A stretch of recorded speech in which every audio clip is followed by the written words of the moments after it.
Assalamualaikum warahmatullahi wabarakatuh. Apa suara saya sudah terdengar jelas ya? Jelas, Mbak Miftah. Oke. Oke, buat teman-teman, boleh kok on kameranya semuanya, biar kita tahu masing-masing. Nanti kalau di jalan, siapa tahu kita ketemu, biar saling sapa.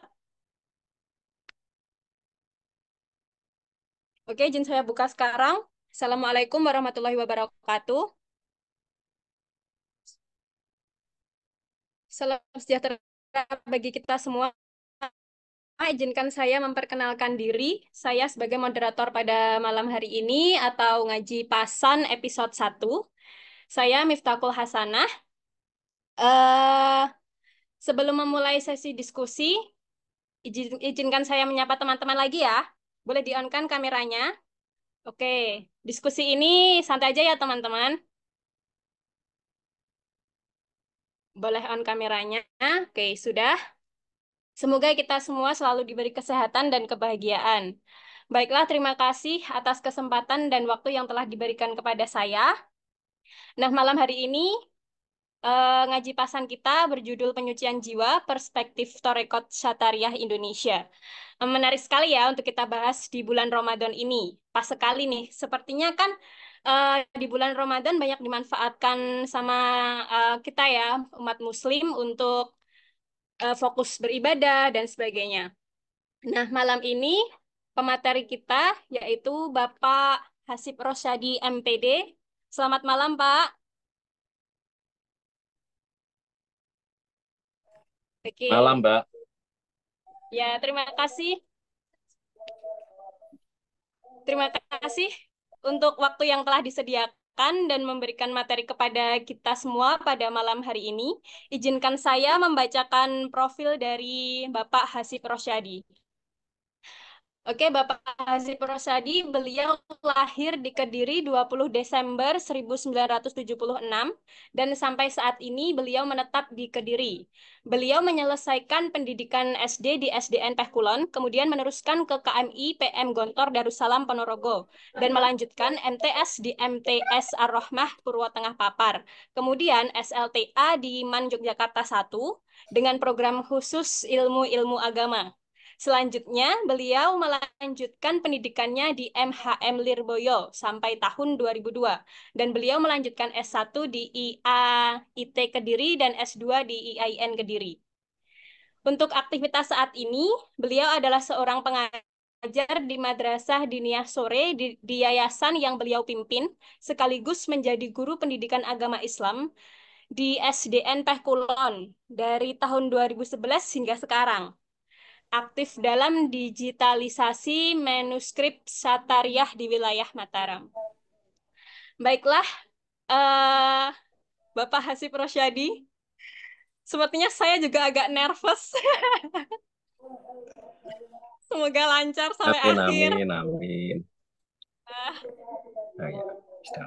Dan selanjutnya langsung ini ya tiga poin penting nih yang sepertinya sangat menarik untuk kita bahas pada malam hari ini. Yang pertama tuh Pak, mengapa seseorang itu perlu menyucikan jiwa? Dan yang Hmm. kedua, bagaimana Torekat Satariah Indonesia mengupayakan penyucian jiwa? Dan yang ketiga, apakah puasa Ramadan bisa dijadikan sebagai proses penyucian jiwa? Nah, oke. Dan mengingatkan teman-teman, setelah pemateri memaparkan materinya, akan ada sesi tanya jawab.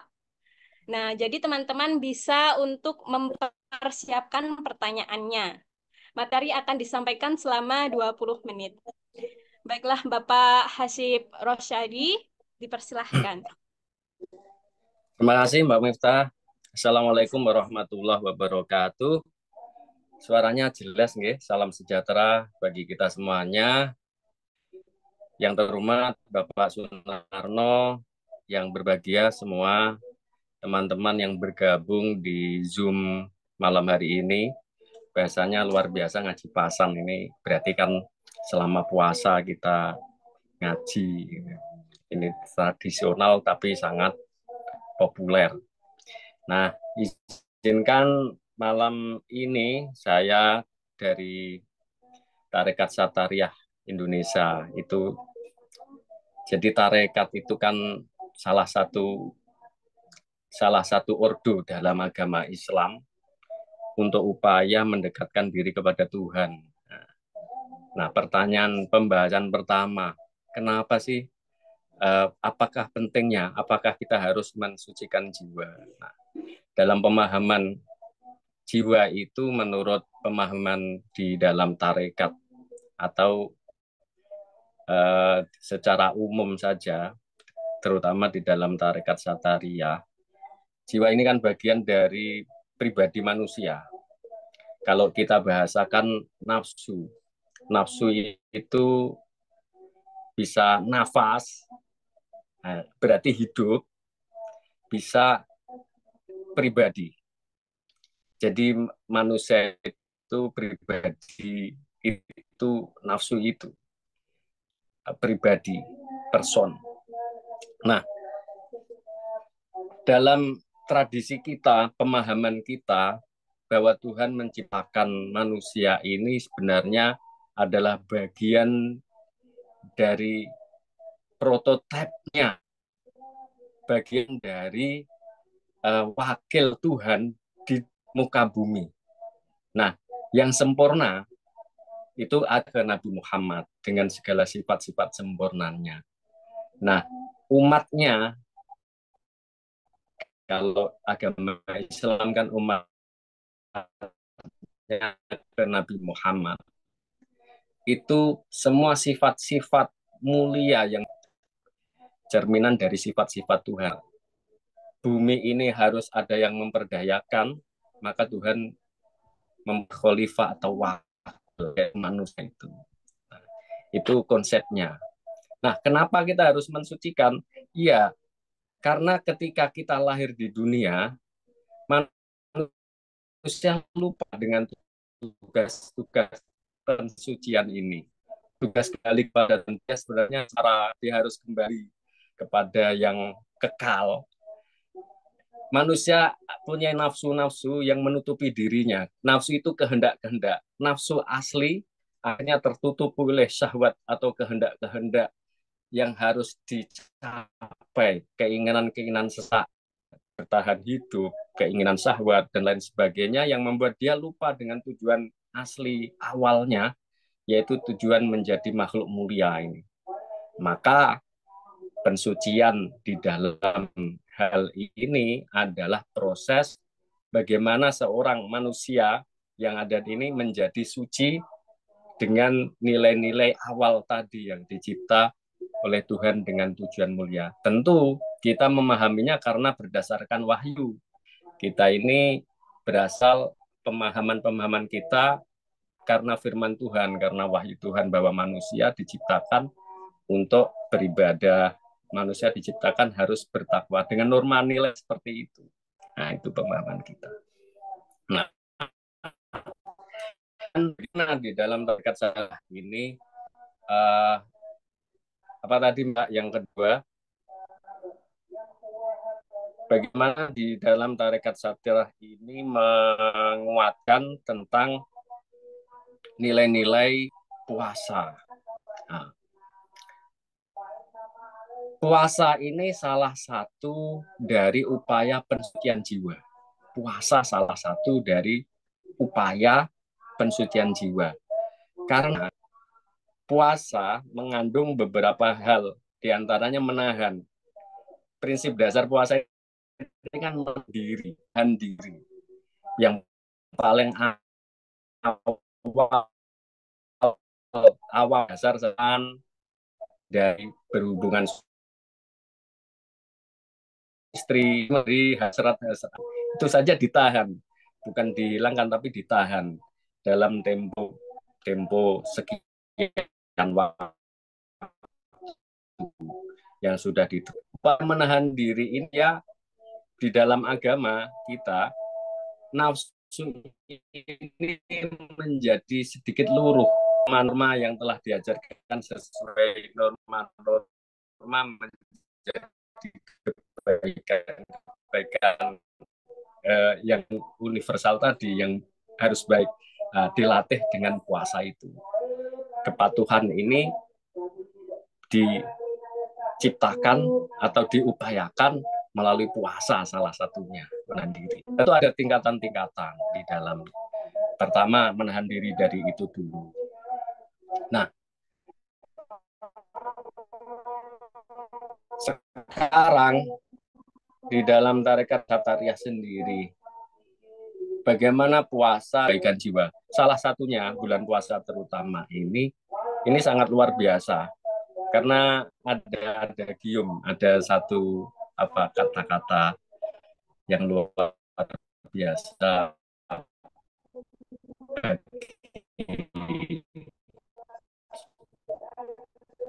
para model pejalan di dalam tarekat itu ya, bahwa adalah Idul Fitri atau di dalam bulan Ramadan ini bagi para pejalan yang sudah menjalani etap latihan-latihan seperti ini dalam hari-hari biasa, kemudian bulan Ramadan kan lebih enteng lagi.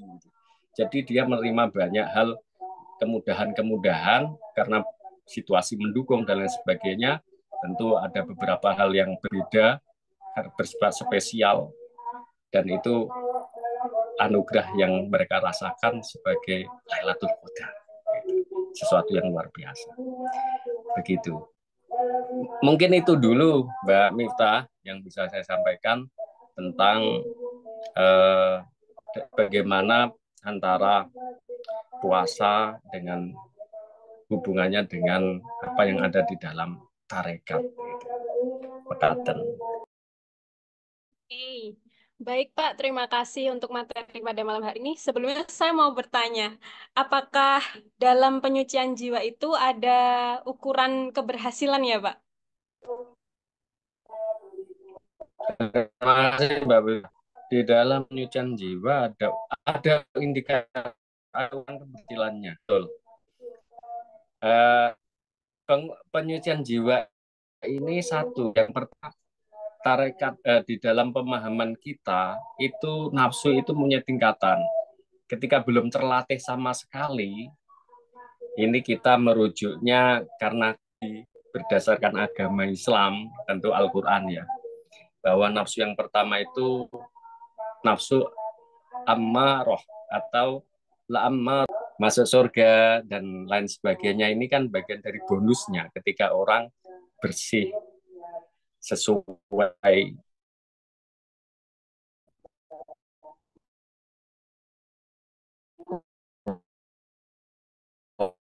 laku.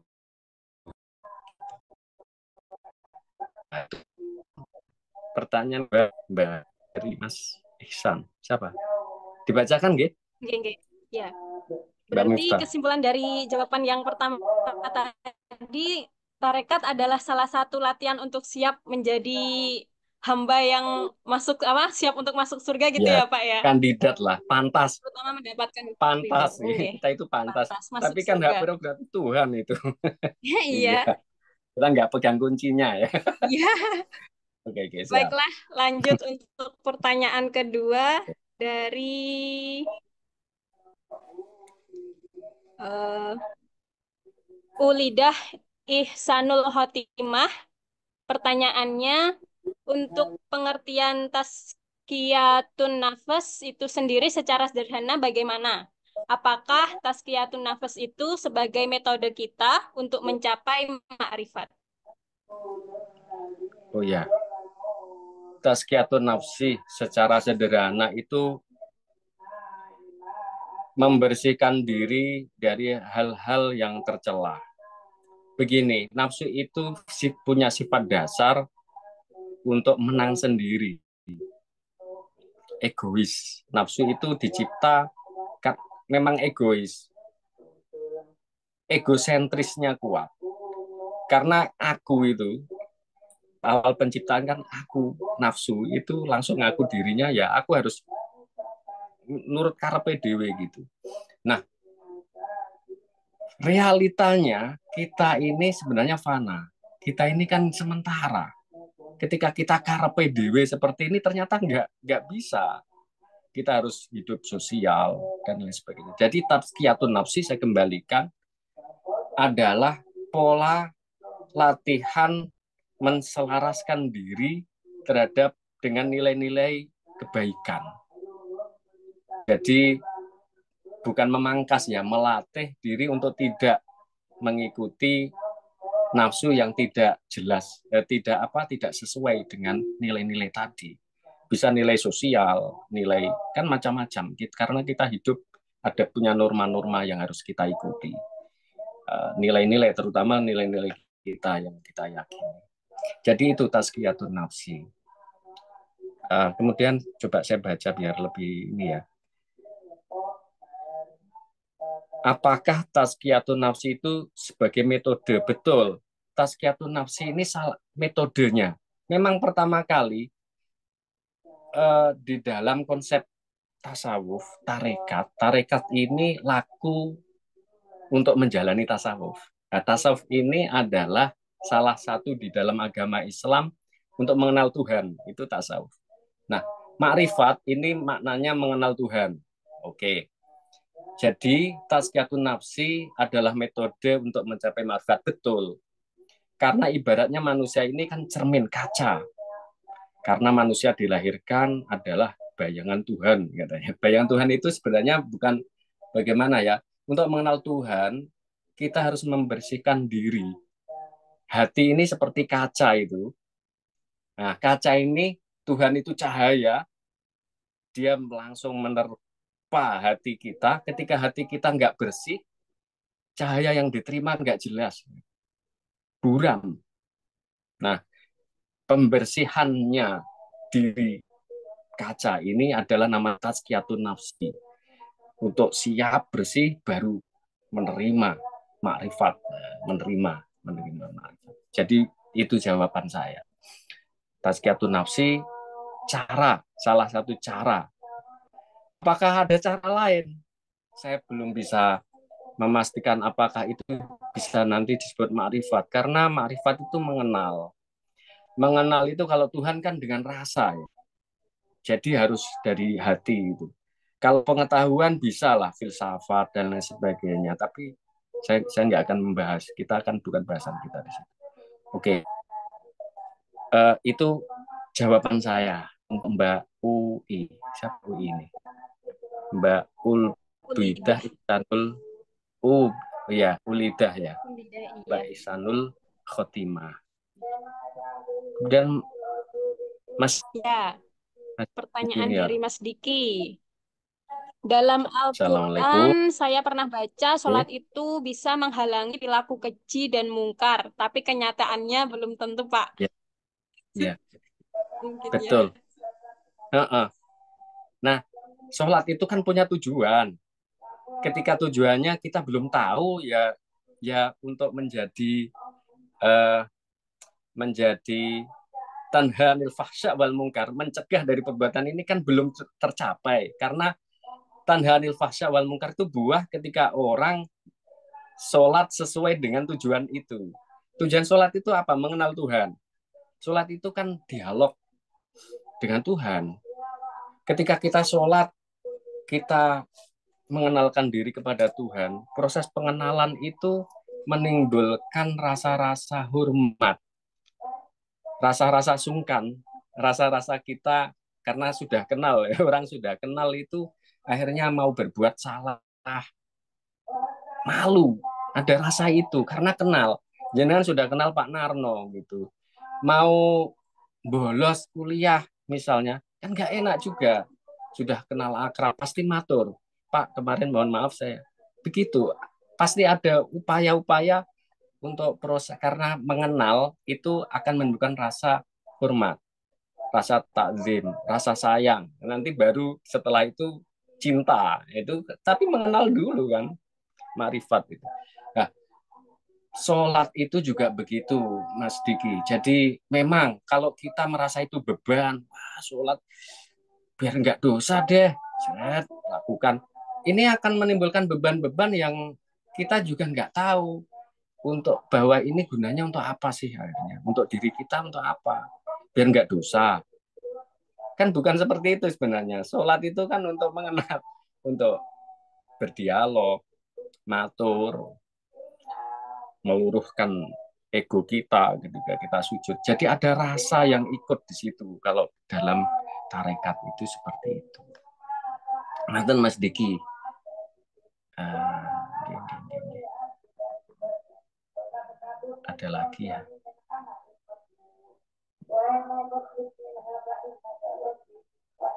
Saya Eh, izin Sepertinya ada Nggih. yang izin untuk menyampaikan pertanyaan lewat open Nggih. mic. Monggo, monggo. Oke, Mbak Elsa Bella, sudah siap untuk pertanyaannya? Iya Mbak, tapi mohon izin ya untuk tidak ini ya untuk open video, jadi pakai suara saja karena saya pemalu ini. Oke. Iya, Sama Mbak, siap. Mbak, saya juga pemalu. Baik Bapak dan Mbaknya ya terima kasih atas kesempatannya. Jadi ini saya tuh sebenarnya mau bertanya terkait pertanyaan yang awam saja ya Pak ya. Sebetulnya saya itu Nggih. belum terlalu memahami makna dari tarekat itu sendiri. Nah, cuma saya tuh ingin menanyakan Boleh. begini Pak. Bagaimana ya outputnya Hmm, dari penyucian jiwa dan hmm, kapankah atau bisakah kita itu nanti menyadari saat di mana kita ini mulai merasa proses dari penyucian penyucian jiwa ini bisa melalui puasa ataupun yang lain sebagainya. Kemudian berkaitan dengan kelanjutan hidup kita. Atau misalnya gini, Pak, apakah dengan kita sudah menyucikan jiwa ini, kita bisa untuk mendengar suara Tuhan atau intuisi gitu ya, dalam memilih ya, keraguan dalam perjalanan hidup. Nah, itu kan beberapa waktu yang lalu, kebetulan saya itu juga sedang memikirkan kebimbangan begitu ya, Pak. Nah, ketika saya bimbang itu kan otomatis saya memikirkan itu berulang kali dan beberapa hari. Nah, kemudian saya buka TikTok itu ya, entah bagaimana ceritanya, tiba-tiba itu ada sebuah konten yang seakan-akan bisa membaca, ya, entah itu dari algoritmanya itu sendiri atau bagaimana, seakan-akan bisa mengetahui apa yang sedang saya pikirkan. Kemudian saya buka lagi di waktu itu saya buka di Google dan lain sebagainya, itu seakan-akan mendukung keraguan-keraguan saya. Nah, apakah ada kaitannya seperti itu, Pak? Barangkali dengan kita melakukan berproses untuk penyucian jiwa ini, kita lebih bisa mendengar suara Tuhan untuk melanjutkan kehidupan kita dengan keraguan-keraguan yang ada. Terima kasih, ya. semoga bisa di... Oke, Mbak luar biasa, Mbak Elsa. Betul ya? Iya, Pak Elsa Bella. Iya, Mbak Elsa begini, betul. Penyucian jiwa itu sebenarnya memang apalagi saat ini ya, saya memahaminya ketika kita siapa sih yang menjadi model bagi kita ini? Model, role model kita kalau umat Islam kan Rasulullah. Rasulullah. Nah, sebenarnya kita harus punya role model dulu, paling tidak. Misalnya jenengan ketika memahami apakah yang saya lakukan ini jika model yang saya idolakan. Bagaimana sih ketika dia mengalami seperti saya? Itu ada seperti itu juga. Kalau kita punya model itu lebih enak, lebih enak. Walaupun uh, saya juga nggak menafikan ada berbagai cara untuk ini. Nah, tazkiyat nafsi ini yang paling mudah sebenarnya adalah selain puasa. Puasa kan menahan banyak hal yang kita lebih banyak mengingat Tuhan. Bisa melalui sholawat, bisa dengan hal-hal yang paling bisa kita lakukan. Nah, untuk mencapai mendengar suara Tuhan, memantapkan keyakinan kita bahwa ini yang terbaik sesuai bahwa ketika yang bahkan Nabi sendiri jika kamu bingung dengan segala hal, wahai Mu'ad, istafti qalbak. Bertanyalah kepada hatimu, hati yang seperti apa? Hati yang sudah jernih, yang tidak ada keraguan tadi. Nah, proses mengingat Tuhan itu dilakukan dari hati. Bisa panjenengan melaksanakan satu amalan zikir, solawat yang banyak dan lain sebagainya. Tapi itu kalau bisa continue, ada yang continue begitu. Karena itu juga bagian tazkiyatun nafsi. Karena butuh kontinuitas, butuh satu hal yang bersifat tertata. Nah, untuk ini. Misalnya amalan sholat jamaah 40 hari. Itu kan juga bagian dari tazkiyatun nafsi. Atau puasa setiap hari Senin, setiap hari Kamis. Bolehlah. Selain niat ibadah, itu bagian dari mensucikan diri.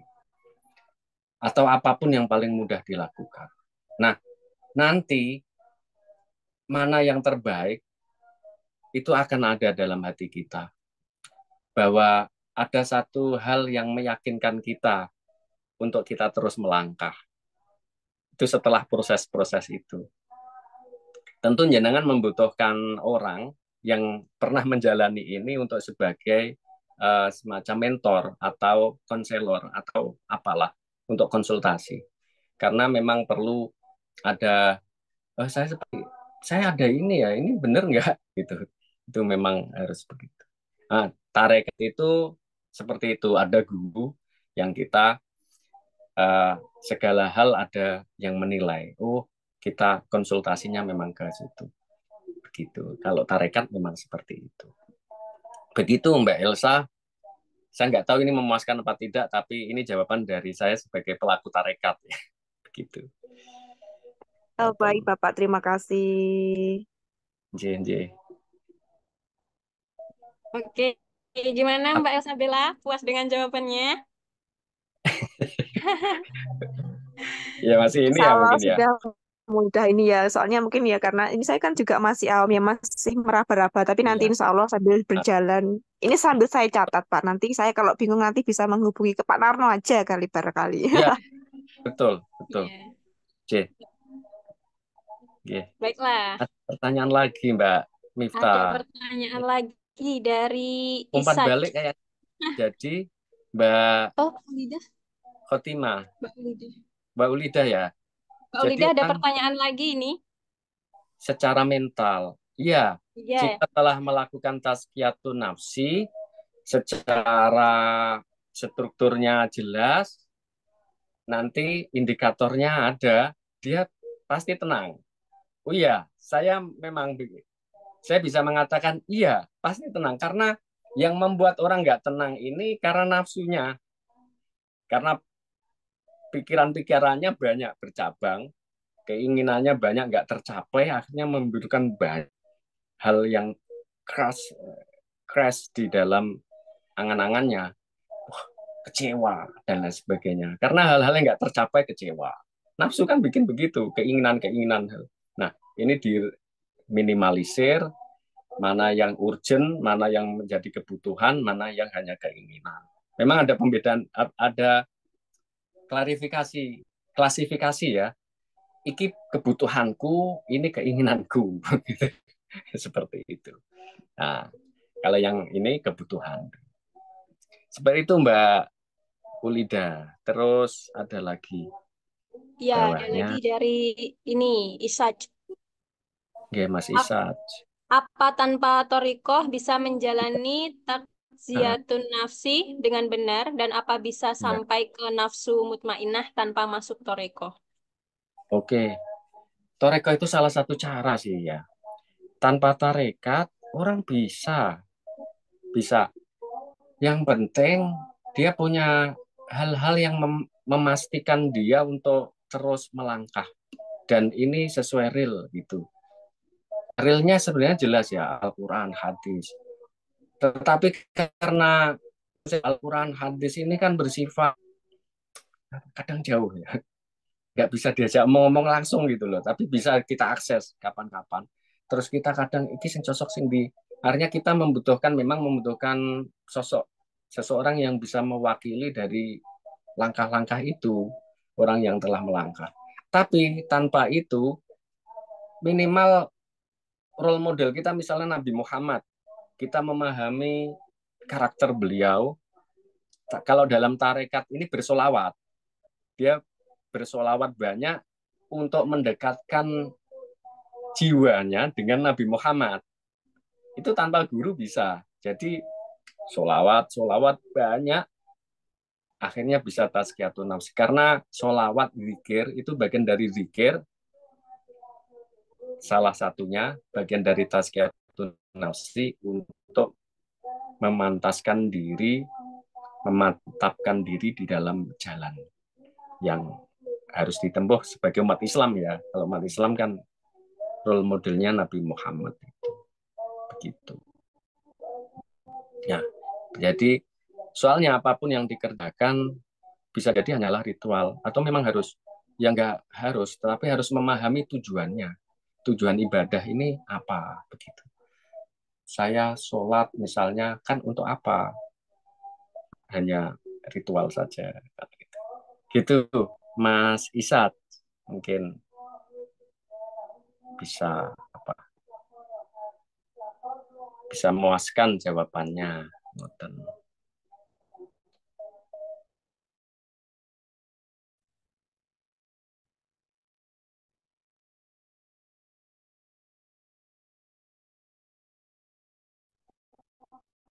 Oke, nah, teman-teman yang lain boleh bertanya karena masih ada waktu untuk melanjutkan diskusi pada malam hari ini.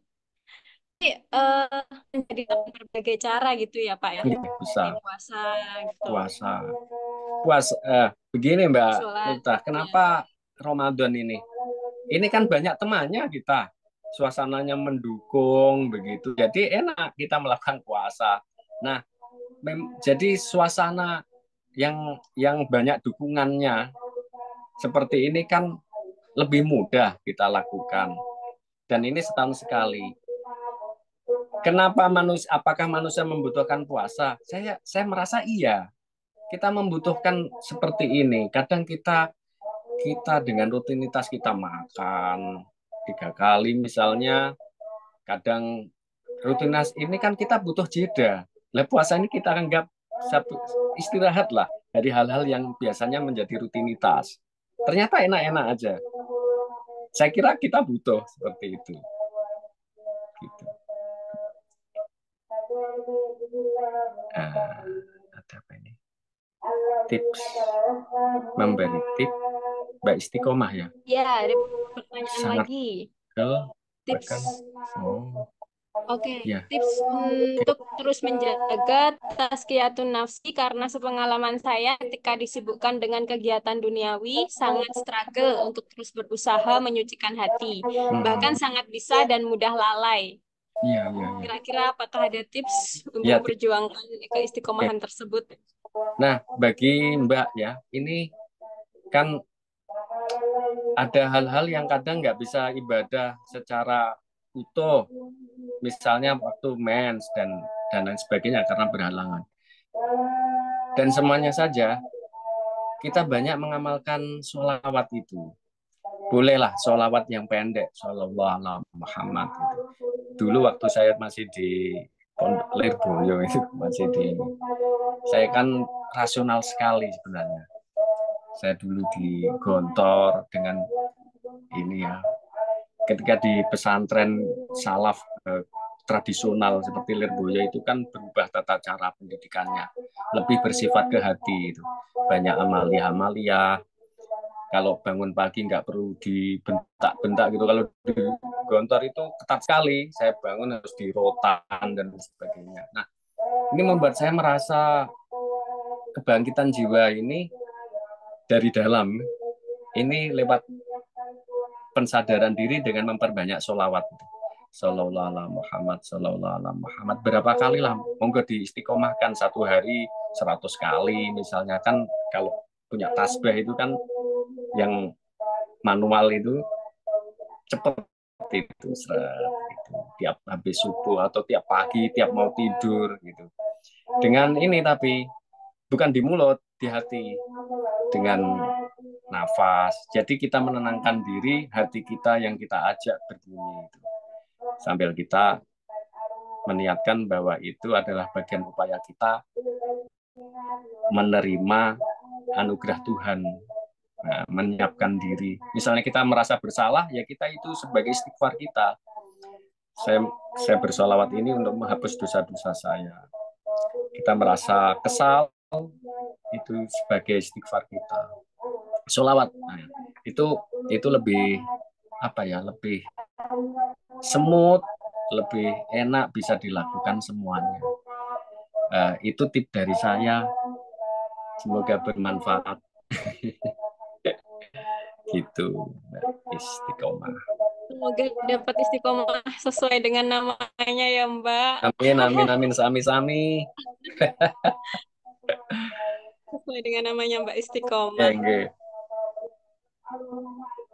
Oke, sambil mengingatkan teman-teman untuk bisa melakukan absen di room chat, ada link yang telah disediakan. Ada pertanyaan lagi dari teman-teman? Saya mau izin bertanya sekali lagi dong, Mbak, kalau diberikan kesempatan nih. Oh, Mbak Elsa, mau Mbak Elsa. Jadi begini, Pak, terkait tadi kan yang terakhir itu adalah mungkin barangkali kita sudah berupaya ya beribadah dengan kontinu dan lain sebagainya. Kemudian untuk outputnya nanti kita menentukan langkah hidup kita ini berdasarkan yang ini yang kita ragukan itu tadi ya Pak, kan kita perlu guru ya. Itu Hmm. gimana ya Pak ya selain kita kan untuk orang awam seperti saya ini ada belum ada mengarut itu ya. Iya. Jadi gimana Pak tipsnya untuk bisa pastikan dari individu kita tanya jawab ada keraguan begitu untuk nantinya memang kembali kepada Tuhan. Nah, itu gimana Hmm. Pak, caranya kita menentukan siapa yang ya, bisa kita ajak ngobrol untuk hal tersebut. Terima kasih. Terima kasih Mbak Elsa. Yang satu yang paling penting, yang paling jenengan percaya untuk diajak itu. Yang kedua, eh, yang paling penting lagi sebenarnya yang menunjukkan bagaimana jenengan harus bersikap untuk mencapai tujuan dan sesuai kebutuhan. Jadi orang yang memahami betul tentang diri Anda. Itu sebenarnya kalau kita nggak punya orang kan kita sendiri. Cuma kadang kita butuh afirmasi, butuh kekuatan dari luar untuk itu. Nah, itu bisa sholat malam, bisa menenangkan diri. Sholat malam, zikir, sholawat, itu bagian dari ketika menjernihkan diri, akhirnya menemukan ke kemantapan ya. Seperti itu. Kalau kita memang tidak menemukan orang yang bisa kita curhati. Tapi sekali lagi kalau menemukan itu lebih enteng. Jenengan bisa dosen, bisa jenengan yang paling jenengan percaya. Paling jenengan percaya dan sebenarnya hubungannya bahwa ini urusan jenengan dengan Tuhan. Jadi begitu. Nah, kalau saya menyarankan ketika paling sulit menentukan, jenengan berhenti dulu. Sholat dulu atau apa. Ini hubungannya minta, ya Tuhan, saya harus kemana? Saya berhenti dulu. Jangan main otak. Berhenti dulu. Zikir dulu apa-apa. Baru lakukan. Pasti ada petunjuk. Petunjuk itu pasti ada. Jadi ketika kita berhenti dulu, stop. Apalah yang dilakukan. Dialog dulu lah. Yang menggerakkan kita yang selama ini nggak kita sapa. Karena kita sibuk dengan diri kita kan. Wah, ngikuti program ini. Nah, Tuhan ini kan kita sapa ketika kita ngingat aja. Iya, ya. Nah, sekali lagi berhenti. Ya Tuhan, tunjukilah. Maka bahasanya selalu tuntun aku, bimbing aku dalam langkah-langkahku. Ya Tuhan, selalu bimbing aku, tuntun aku dalam langkah-langkahku.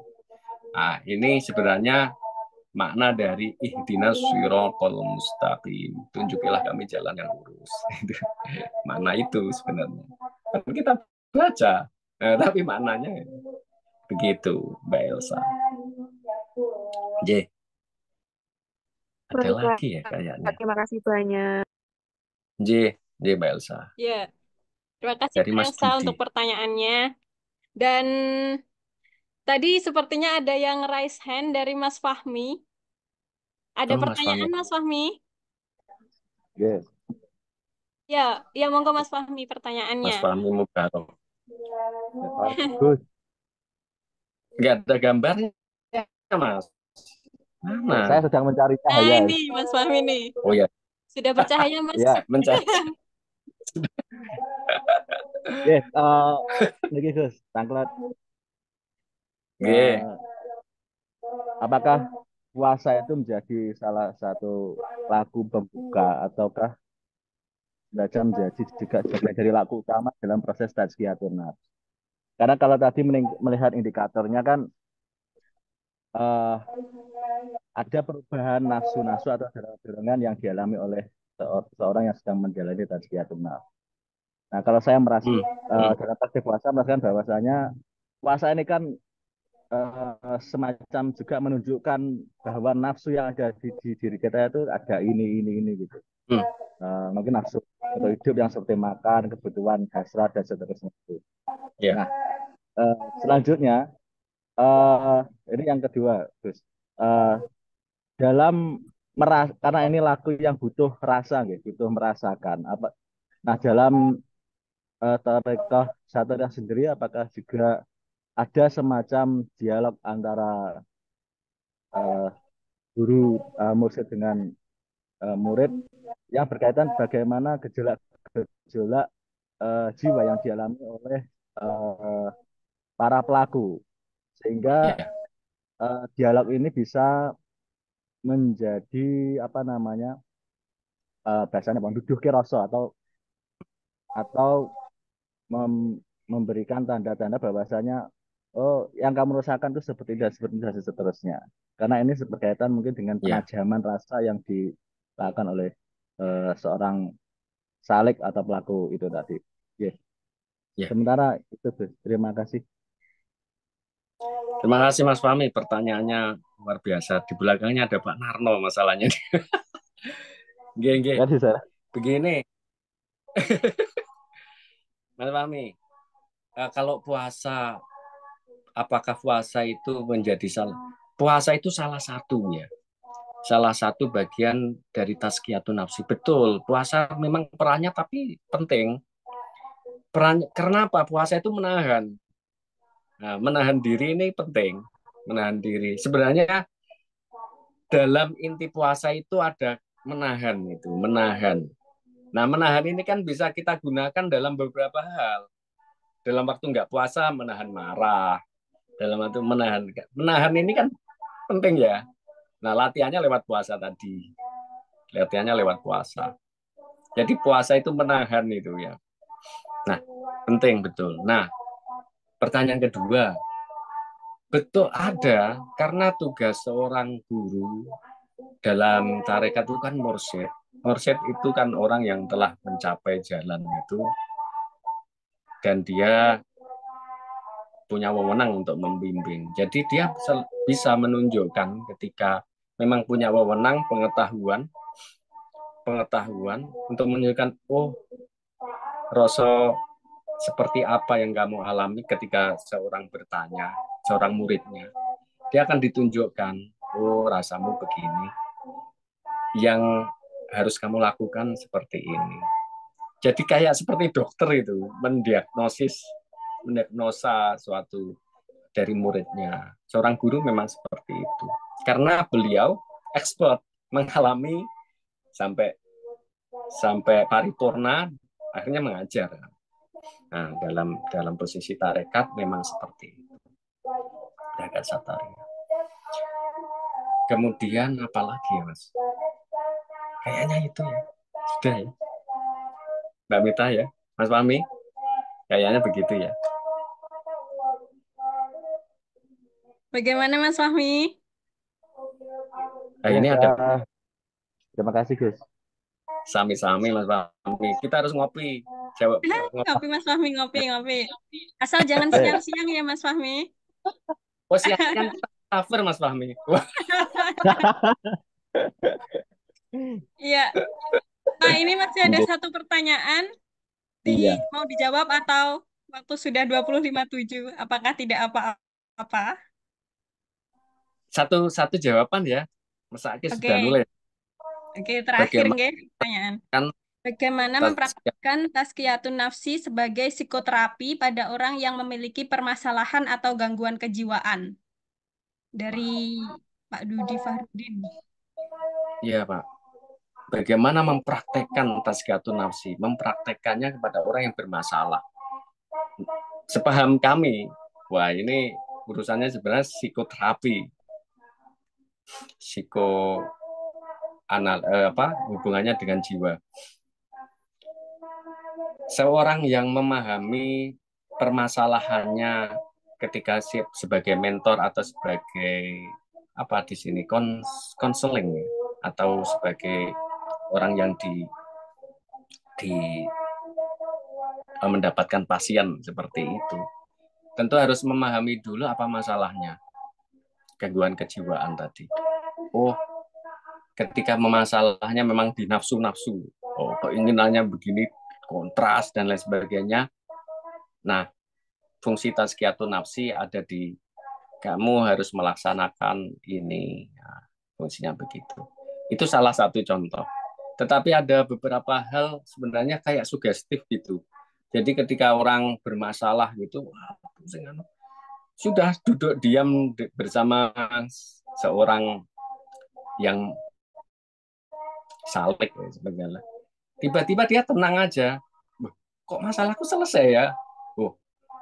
Mungkin karena ngobrolnya enak atau vibe suasananya mendukung, akhirnya dia jadi nggak mikir banyak. Itu beda-beda kasus. Jadi jawabannya tergantung kasusnya. Kalau masalahnya penyakit yang ini tentu beda lagi kan. Ngoten Mas Dudi, ini pertanyaan berat, membutuhkan banyak dialog-dialog lagi. Saya sangat excited dan luar biasa bisa ketemu dengan Mbak Miftah dan lain-lain. Oke, ngaten Mbak Miftah. Iya, terima kasih untuk teman-teman semua. Pertanyaannya sungguh menarik dan malam hari ini jadi sangat menyala gitu ya. Semoga ilmunya bermanfaat. Dan untuk Amin, amin. teman-teman jangan lupa absen di link yang telah disediakan. Oke. Nah, dengan topik kita pada malam hari ini, semoga kita jadi tahu dan mengerti apa makna dari penyucian jiwa itu sendiri. Nah, apalagi sekarang di bulan Ramadan, marilah kita manfaatkan dengan sebaik-baiknya. Begitu, teman-teman. Eh, mengingatkan juga kepada teman-teman. Oke, sebentar dulu. Nah, oke untuk Bapak Hasbi Rosyadi, terima kasih untuk waktunya. Semoga kita bisa menyambung silaturahmi lagi di lain waktu. Oke, sami-sami Mbak Miftah. Salam Mohon kepada maaf, semua. G, Oke, apabila ada salah oke. kata untuk teman-teman Oke. semuanya juga. Jangan lupa teman-teman, kita ketemu lagi pada hari Sabtu tanggal 23 Maret 2024 di Ngaji Pasan episode kedua. Semoga puasanya lancar ya teman-teman.